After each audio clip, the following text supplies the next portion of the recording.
you have to be on the right platform. And I think there are two platforms. One obviously is academia.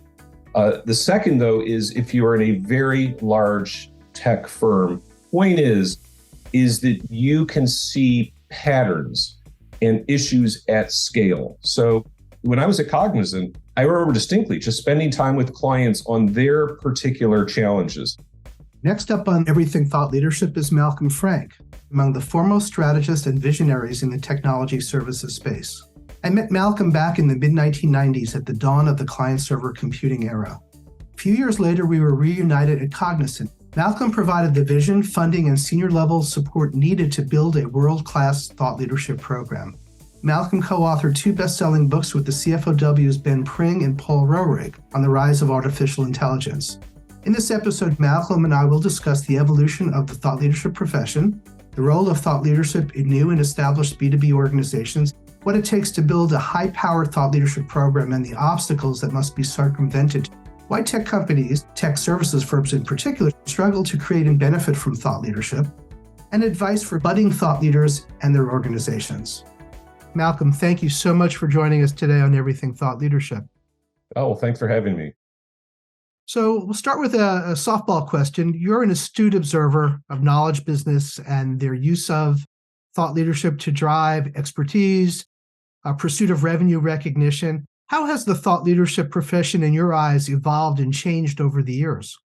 Well, you said that was a softball. There's a lot in there. I'll tell you what, Alan, I'm very disappointed with what's been happening in the last several years. And what's that old Stevie Wonder song, Love's in Need of Love Today? I think thought leadership is in need of thought leadership today. So what you and the team are doing, I think, is fabulous. We really need a lot more of it. And I got to tell you, I grew up working with and learning from these titans of thought leadership. And when I entered the industry, I don't know, 3 decades ago, it really blew my mind. For example, when I read Ted Levitt's Marketing Imagination, and then Michael Porter with the 5 Forces model and value chain analysis, it was as if I was walking through this business landscape and trying to make sense of things. And then these lenses got put on top of it. And all of a sudden, everything made sense. And you could make decisions and understand how firms compete and what steps to take next. And I got to tell you, when I was in my 20s, I thought this was just a remarkable cheat code. And it was that value of thought leadership really coming to bear. And, it wasn't just them. I mean, we obviously, BCG really made a name for themselves and drove a lot of revenue with their growth share matrix. Jeffrey Moore, led marketers in the B2B context with Crossing the Chasm, which was really a seminal piece. Michael Hammer with business process reengineering, Clayton Christensen. We could go on and on. The point is that there was extraordinary value that came from that form of thought leadership. And here's what's peculiar. Right now, when you look at what's happening with AI, it is so transformative. It is the biggest wave we've ever seen. Everything is up for grabs. And so at an atomic level, how work is delivered, how companies are formed and build value, how you compete, how industries are going to be re-architected, and commerce itself is going to be transformed. We need thought leadership today more than ever. And weirdly, we have so little of it. Yeah, no, it's a great point. I think when I look at what's going on, there's a lot of uncertainty out there. You look at generative AI. I mean, there's so much news being reported on a daily basis. It's hard to really put your mind around it.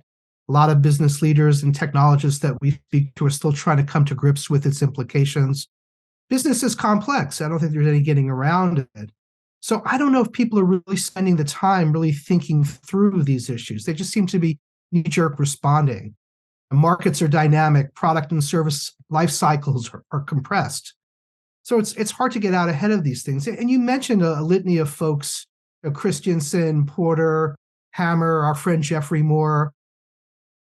You always seem to have your finger on the pulse of the up-and-comers. I mean, you introduced me to people like Pranav Mistry, who was the MIT researcher who had developed breakthrough technology, all types of intelligent devices that could be controlled with hand gestures. and NYU professor Scott Galloway, who I think just has the most mind-blowing takes on what's going on in the business technology space. So what do you think makes for good or maybe even great thought leadership in this context? Looking at it from a B2B lens, of course. Yeah, this is just a guess, Alan, but part of the reason that we're not seeing this, it could be how people are educated.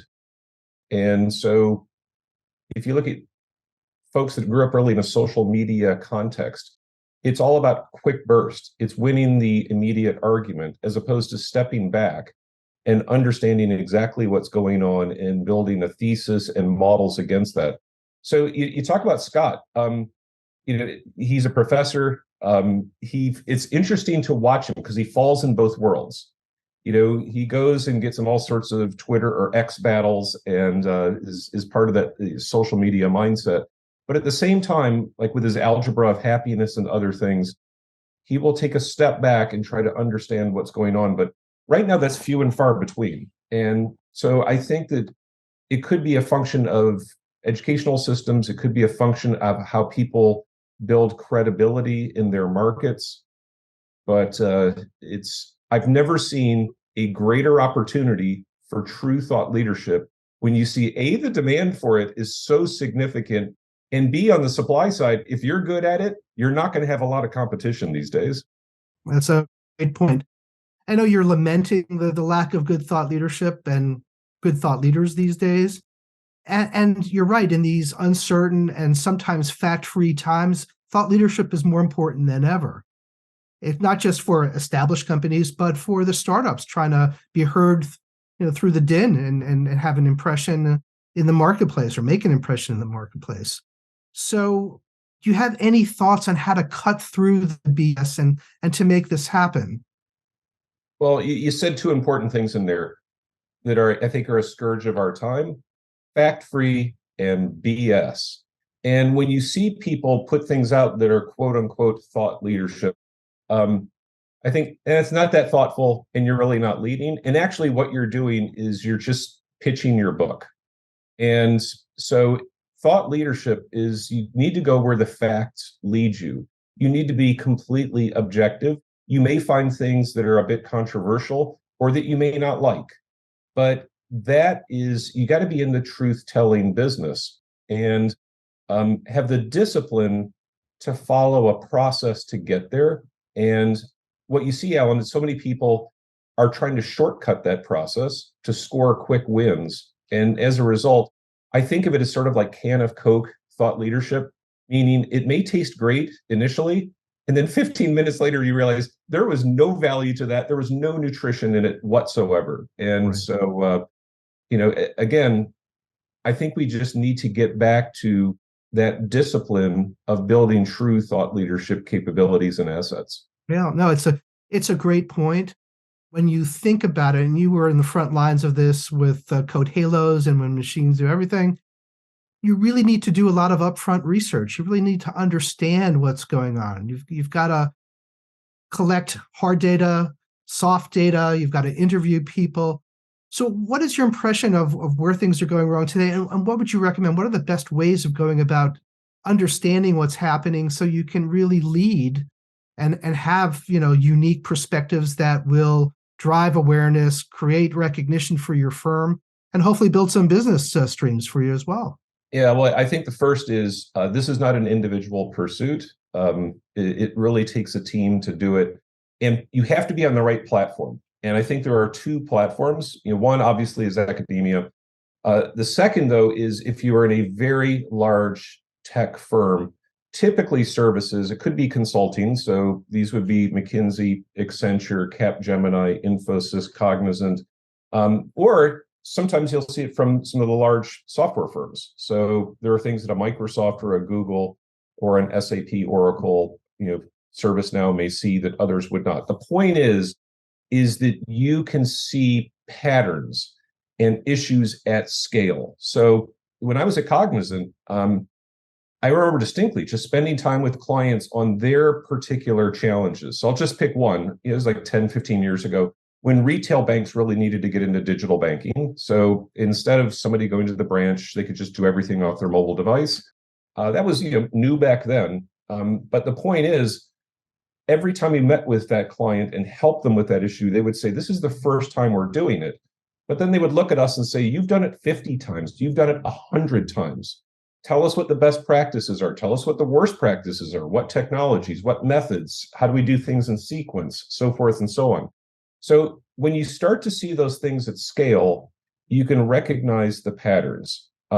So I think thought leadership, number one, has to come from those organizations, those platforms that have that visibility where they can aggregate all of these issues and then understand exactly what's going on. So that's number one. And then number two, do you have the people, the leadership, the budget, the time, and the culture that really enables that?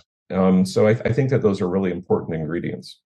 Yeah, I mean, I think you've talked about in the past as creating this value chain or supply chain to build your thinking and to go back into the lab and say, this is what we've heard.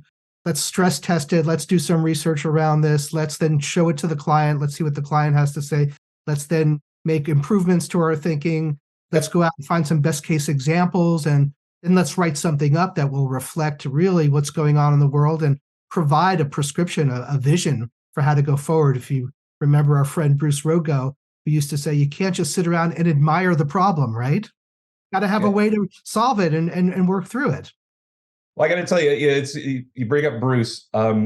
He was a mentor, just an incredible person, one of the greatest intellects in our business. And for folks that don't know Bruce, he was one of the people that really built Gartner and so in Magic Quadrants. So whether you love him or hate those things, that you can thank Bruce. But he still has his fastball. But what he did, Alan, he's usually the smartest person in the room, but he has this intellectual humility. And what he calls it the Odyssey. So what he does is he actually goes on a journey. He physically gets on the road and spends lots and lots of time, often half a day, with CIOs to understand what their biggest challenges are, where they're seeing success, what their frustrations are, how to help them.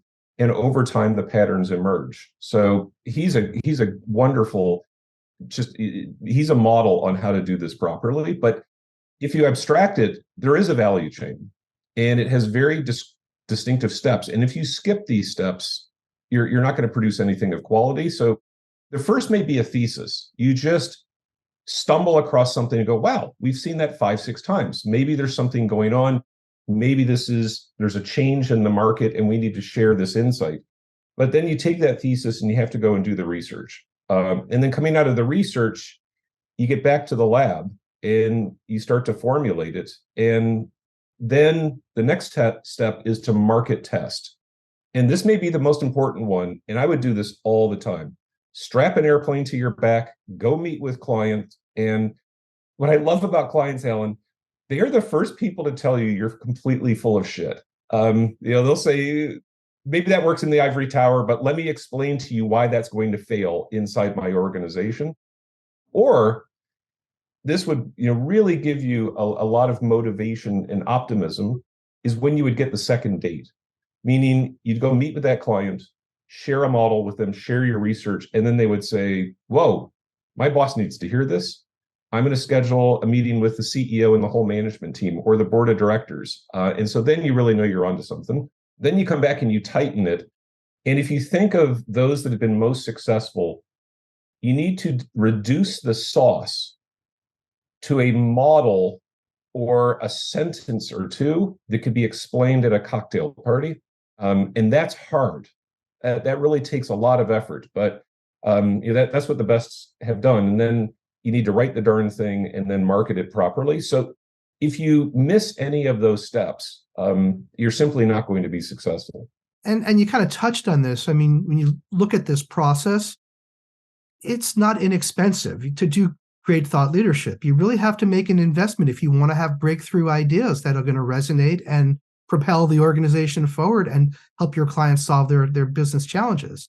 So how do you convince the senior leadership that it's worth making the investment when ROI is, well, with like many marketing expenditures, it's hard to measure. It's a little squishy. It may take time to really crystallize. Well, and just on the cost piece to start there, there is a direct cost, but there's also an indirect cost because often these will be your best people. And so taking your best people out of the field where they're not delivering to clients, they're not making rain, they're working these ideas through, but it's a bet. And it's a bet that this is going to, instead of them working on 2 projects today, it's going to generate 100 projects a year out. So it's really pretty simple in my mind, Alan. If you take, it's a perspective on return on investment around marketing, even though this is not a marketing discipline. And what you'll see is when product marketers come into services firms, they start to do product marketing activities. They will, I don't need to go through the whole list. We know what those are. The point being is it's a really, really noisy world. It is very hard to distinguish service firms, and you get a 1-to-1 ratio on that spend. But if you can get thought leadership right, you're going to get a 1-to-20, a 1-to-50 ratio.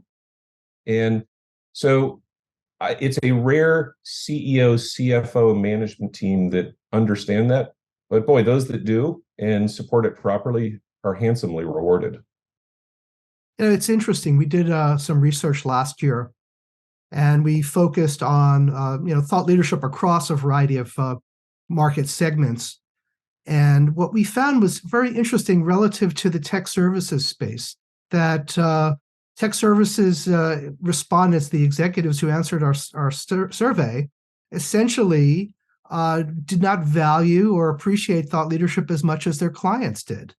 And, it wasn't the experience I had at Cognizant, obviously, but, looking around the industry, I can understand it when I'm now with a more dispassionate view, looking at the quality of what gets produced. And I'm not going to name names, of course, but, it goes from bad to worse sometimes. So why do you think the tech services firms, at least at a leadership level, struggle with wanting to really, really push thought leadership as much as they can? It's weird. I think there's just budgetary pressure. I'll tell you what, just managing a publicly traded services firm, particularly when it matures, there's a lot of pressure in the system. You live 90 days at a time. And, particularly in sectors that are maturing, how do you create the room to allow this to be built out properly? But let's take a step back, because you said something really important there of there's this mismatch between what clients desire and what the providers are giving. And clients right now are confused. I spend a lot of time in the marketplace, and I've never seen this level of confusion. In research we conducted last year with our partners Phronesis and Rattleback, we found that thought leadership exerts significant influence on how companies buy high-end products and services, particularly technology-related ones. In fact, of the 5,760 execs that we surveyed, 55% said they use thought leadership to inform which IT services firms to work with. 45% said they use thought leadership to inform the purchase of technology products, both hardware and software. Yet IT services execs don't seem to value the importance of thought leadership as much as their customers do. The executives we surveyed rated the importance of being viewed as a thought leader in solving client challenges at 3.8 on a scale of 1 to 5, where 5 was the most important. This was the lowest rating category of the 6 that we studied. Conversely, tech industry executives ranked thought leadership the highest at 4.8. Go figure. And it's almost, you remember those old films where you have the devil on one shoulder and the angel on the other? That's what clients are feeling right now. They can build scenarios where it's going to be this incredible positive future, or others where they may be out of business in a few years. They need help. And instead, these vendors just enter the breach and, can I give you some more HRM? Can I, help you with your, it's a bit maddening. So, but let's play a game. You and I are sitting in the cheap seats, and let's look at EY, PwC, KPMG, Deloitte. Can you distinguish between them? Not a lot of differentiation now. There's almost none. And let's pick another category: Infi, TCS, Wipro. If you really are inside the space, you'll say, oh, well, there's some nuance here around culture or some of the industries that they serve, but a lot of sameness in messaging and positioning and the way they articulate what they do, the value prop and whatnot. It's amazing. Go to their websites, any of these firms, any of these categories, and um, just spend 10 minutes on each website, and then an hour later ask who was whom. You can't figure out. It's as if those magnetic stickers that you put on refrigerators of words, they just all have the same 20 words, and they just recombine them, and there's really very little distinction in today's market. So everybody's competing around the edges. And as opposed to, remember the power that CSC Index had with Champy and Hammer around reengineering. You couldn't compete with them in those markets. They had the catbird seat on most every project. The discussion, whenever you got into the C-suite, you realized you're so thrilled to be there, and you realize they were there 3 weeks ago, setting the agenda. So when you've lived through it, you understand how powerful it is. It's peculiar that we're just not seeing a lot of firms compete properly with thought leadership. Well, you look back, you talked about the models that drove real breakthrough thinking, and you mentioned Hammer and Porter and folks of that ilk. I mean, we believe strongly that thought leadership can help to inform and shape product and service innovation. And you kind of touched on that a little bit in your supply chain, value chain discussion. So how do you do this and do it well? I mean, you mentioned that you have to listen to customers, you have to pressure test things with your clients, but then sometimes getting the whole organization to get behind it and to start building things is not easy. I remember with code halos, wonderful breakthrough thinking, very hard to translate that into real, true product service innovation that really made a difference with the clients. It opened their minds, maybe opened their pocketbooks, but I'm not so sure if companies are able to really step in and take advantage of it. Yeah, well, look, it's associates. They want to do great work. They want to have pride of place. It's a tough industry being in professional services, because you are going to work those 18-hour days. You're going to take those red eyes. You're going to have a runaway project. It can really be difficult at times. But the point is, you want to have pride of place, and in this innovation economy, you want to be in a place that's really building the future. And that can be very exciting. So you may be on your own individual project and you don't see that. But when you recognize what the firm is doing overall, it can be very, very engaging. And when you talk about code halos, when we published that, we had many, many accounts where I'm just trying to think, between the three of us, we got pulled into a dozen board meetings within the first 2 months. The phone would just ring off the hook. And so that was such a shot in the arm for our associates who may be on that account. They were buried in IT operations. And then all of a sudden, boom, we're talking to the whole board. We had many cases where CEOs would take the book and they made it required reading. They would just buy it for their leadership teams, hand it out and say, I'm going to give you a month. I expect you to read this thing and then figure out how we implement these ideas inside the company. So to see the power of that, where you may have been toiling inside that account for years on end, and then all of a sudden, your firm is thought of in a very different way. Project opportunities and doors are opening that you just thought you couldn't open. So it's interesting that it's not just for building reputation and getting eyeballs and all of those things. It's actually more valuable in terms of employee engagement. Interesting. Very interesting. Thinking back over our time at Cognizant, one of the things that struck me as curious is you presided over both strategy and marketing. And, I think it was the way you handled that was very adroitly. But to me, it seemed like thought leadership really fits better with strategy. Sometimes when you think about it in terms of if it reports into marketing, it ends up to some degree just supporting, some insipid mottos rather than doing the deep research that reveal your company's best and brightest thinking and how it solves a client's thorniest challenges. What's your thinking on where thought leadership should report and how to make that so that you can actually unlock its true value for the organization? Yeah, it needs to sit in one of two places. It either sits in strategy, where it could be centralized, or it can sit inside a practice. So if you get a large practice, and it could be in a technology, it could be around something like organizational change management. I think those are the two places it would typically sit. The strategy houses are very good at making this much more organic coming out of the practices. And then you may have two or three partners say, we've got lightning in a bottle. Can we go off and build this thing out? But Alan, just getting back to the value chain, the first 5 steps or so, building the thesis, doing your research, formulating the ideas, market testing them, tightening the model.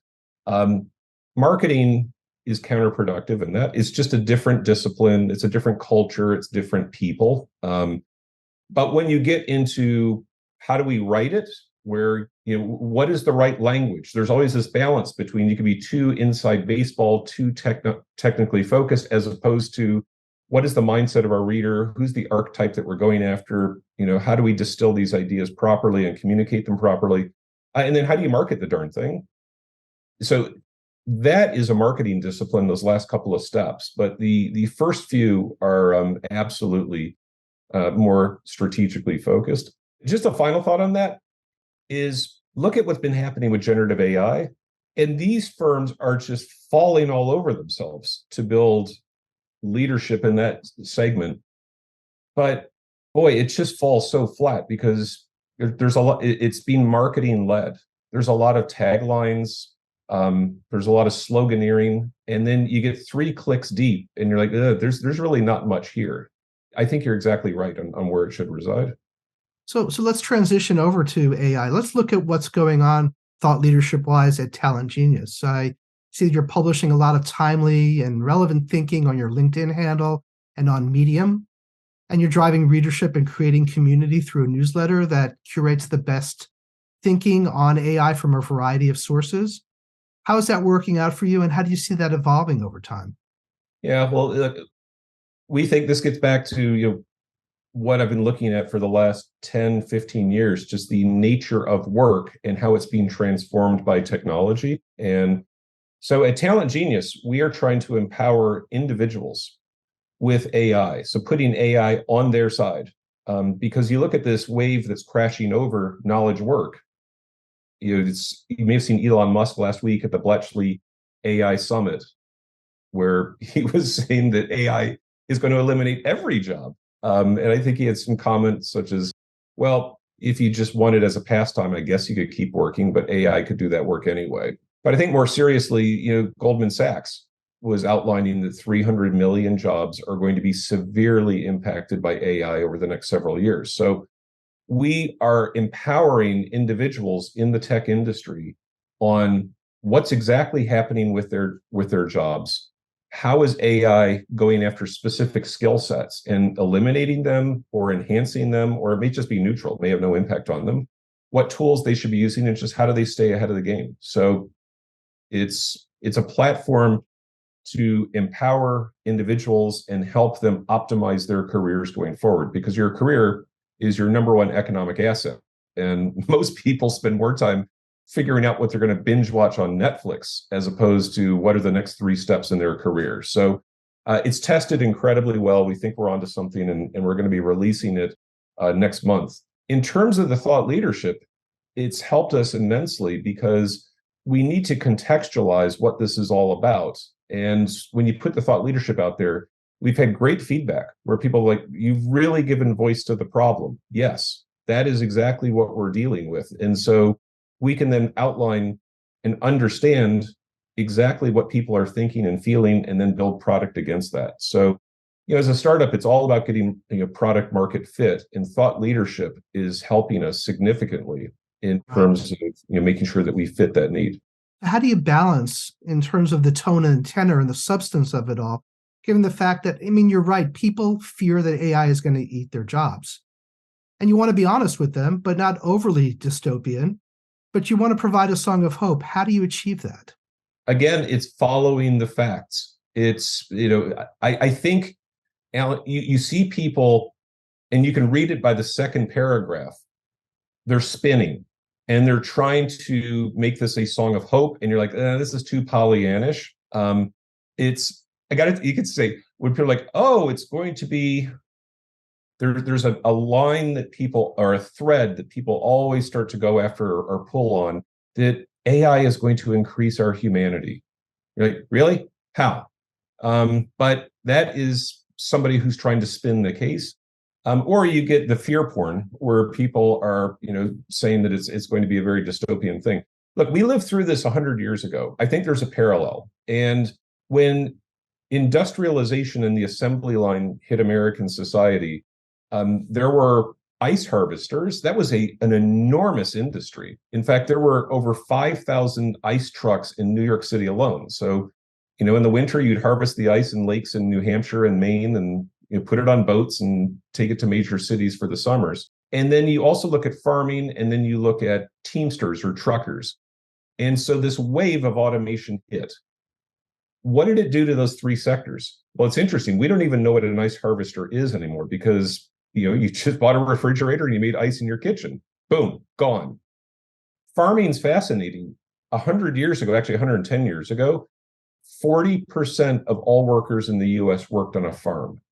Today it's 1% because there was enormous improvements in productivity, but the output was pretty much the same. I won't get into how Americans eat, but let's just say basically it was the same consumption. But when you looked at the Teamster, the need for trucking, and again, went from the horses to the tractor trailers, the productivity went up 50 times, 100 times, but it created entirely new markets. It created suburbia, it created malls, it created department stores, so forth and so on. And so the employment in that category absolutely boomed. I think we're going to live through something similar. And so you need to be honest with people to say, in today's context, as a knowledge worker, are you an ice harvester? Are you a farmer? Or are you a trucker?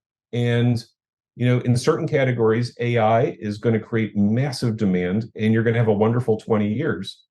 But then there may be other categories where people would look at each other and say, remember when we used to have call centers? And so I think you need to be honest with people because that's where you just give them the most value. Yeah, I think call it like you see it is always the best way forward. No doubt about that. Here's I think a topic that I know hits home for you, because so much has been made of generative AI's ability to create prose that sound as good, or in some cases better, than those written by human beings.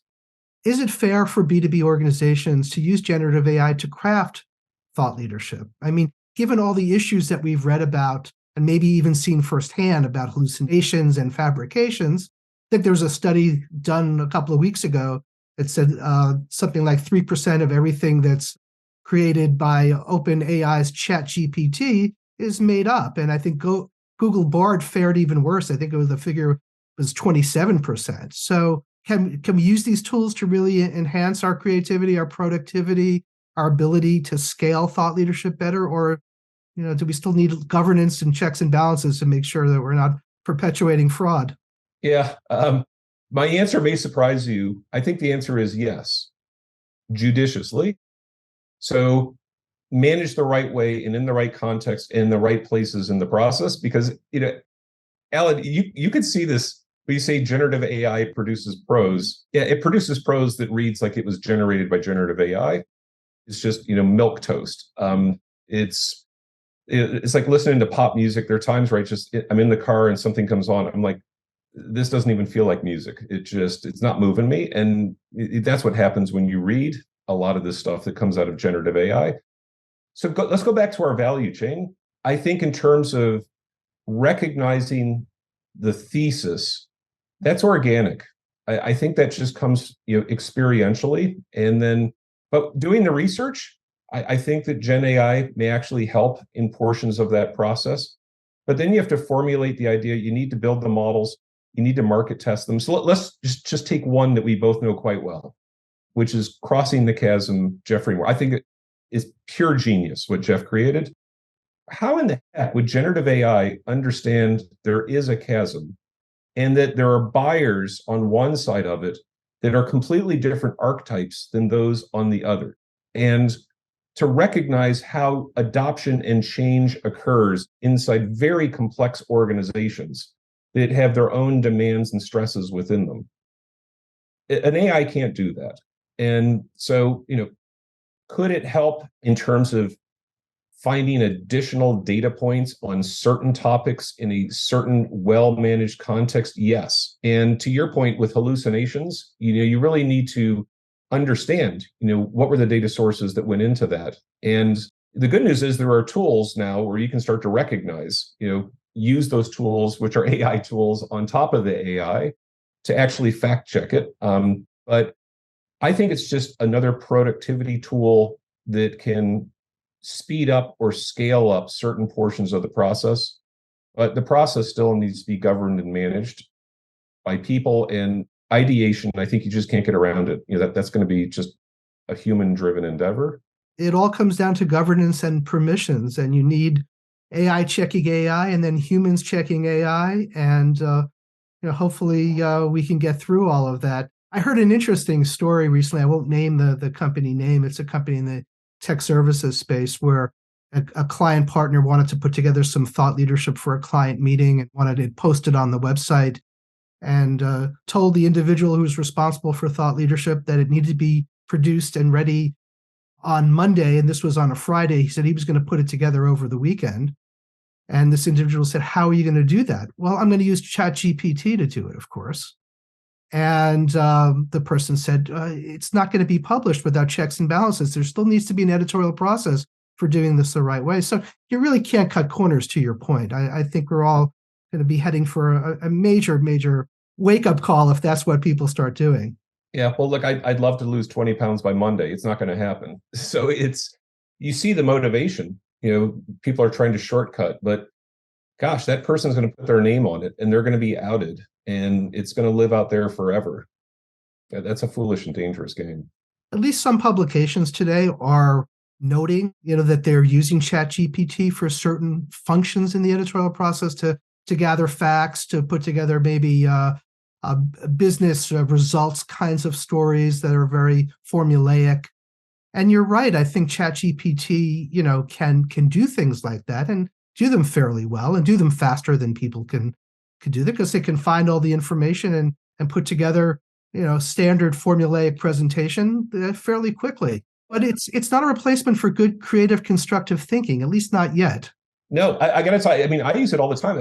Any journal should be using it. It'd be foolish not to. So, one simple example is if I'll write something that may be a paragraph of 200 words, and it's just first time out sort of stream of consciousness, I'll just throw it into Chatterbard, whatever, and say, act like you're an editor at this magazine, whatever it is. So you get the voice and tighten this up and shorten it by 40%. And it's actually pretty good. And then you can go back into that and go, oh yeah, I wasn't clear with that. So, that was run on, and you go back and tighten it up again. So that's a real efficiency gain. So I think people should be using it in that context. Right. It can make good thinking maybe better and tighter, more succinct, but it can't make bad thinking even good. Yeah, exactly. So as we wind down here, what do you think is next in the thought leadership discipline? And what advice do you have for people who want to pursue this as a real job? I think a couple of things. Number one, we were saying earlier, I can't think of a better time. It's clients need this when there's change. When things are stable, they're really not that interested. But when there's change, they need to understand what's happening elsewhere. They need frameworks to make sense of what's going on. And so I think there's no better time to be in this game. And as I was saying, Alan, it's to be in a field where there's huge need and not a lot of competition. What a wonderful place to be. The second is you need to get to the right place. And it has to be one of these large consulting firms, large services firms, or even a large software platform where you can see all of these trends at scale and see exactly how clients are making mistakes or where they're getting breakthrough. So you need to get to the right place. And then on top of that, you need to work with a senior leadership team that's deeply supportive of this. And there's no faking it. Are they devoting the teams? Are they creating the budget? And have they developed the culture that really fosters this? Or is it, a very salesy culture or very product oriented? Is it populated by a lot of people with product backgrounds or a lot of people with consulting backgrounds? So if you do your homework, you're going to see that very quickly. Is it motivated purely by transactional thinking or educational thinking? Do you really want to warm up the audience, nurture them, get them to see the art of the possible, and hopefully help them to get there through your services and your products? Exactly. Well, thank you so much for offering your time and your insights here. It's been a great conversation, as always, and let's keep the good thought leadership coming. Exactly. Thanks for having me. And I love the work you and the team are doing. You're going from strength to strength. And so it's great to see it. Much appreciated. What a great conversation. Malcolm never disappoints. As he noted, in today's fact-light, chaotic world, businesses need more great thought leadership than ever before. They need frameworks and models to help separate the signal from the noise reverberating all around them. And they urgently need insights and foresights to help them to intelligently respond before their competitors do. Building empirically sound, high-impact thought leadership isn't easy. There's a good deal of process discipline required to originate breakthrough ideas, and then a good deal of precision marketing needed to make them resonate and stick. As Malcolm noted, it's all about creating a thought leadership value chain, building the thesis, doing the research, both primary and secondary, formulating the ideas, market testing them with clients and other smart people, tightening the model, then rinse and repeat. And you know it's working, as Malcolm said, when you share fresh thinking with a client and you're told, my boss needs to hear this, or I'm going to schedule a meeting with the CEO, the entire management team, or the board of directors.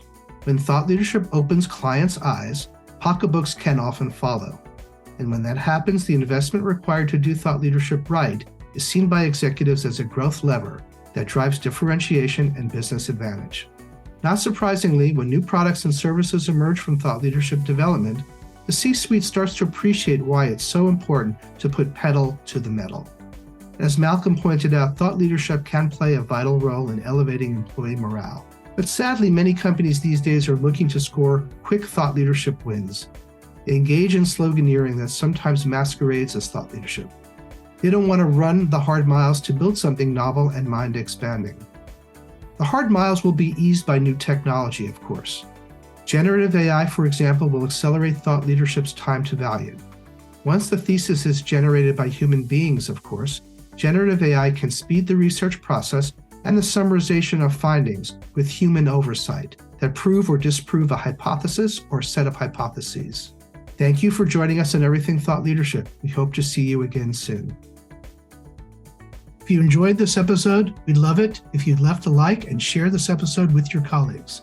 Everything Thought Leadership is a video and podcast series from Boudet TLP for thought leaders and thought leadership professionals, the people who help experts get recognized as thought leaders. You can find out more about Boudet TLP at boudettlp.com.